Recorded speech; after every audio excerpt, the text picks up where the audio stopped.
جب اللہ تعالیٰ کی ذات نے اپنے حبیب صلی اللہ علیہ وآلہ وسلم کا تذکرہ کیا، ان کی عظمت بتانی تھی، ان کی شان بتانی تھی، تو عنوان اللہ خود بنے، اپنی ذات کو بنایا ہے، سبحان الذی، پاک ہے وہ ذات، پاک ہے وہ۔ تو اس ابتدا سے ہی ہمیں پتہ چل جاتا ہے کہ ہمارے نبی صلی اللہ علیہ وسلم کی عظمت اور ہمارے نبی صلی اللہ علیہ وسلم کی شان کیا ہے۔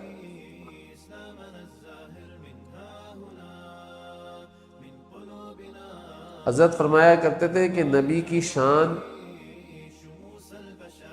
کے بارے میں تو جتنا بھی تیری سوچ کی وسعت ہے سوچ لے کہ اتنی اونچی ہوگی، اتنی رفعت ہوگی،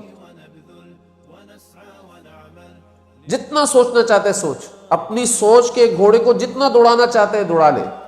لیکن تیری سوچ کا گھوڑا وہاں تک نہیں پہنچ سکتا جہاں تک نبی کریم صلی اللہ علیہ وسلم کی رفعت ہے، بلندی ہے، شان ہے۔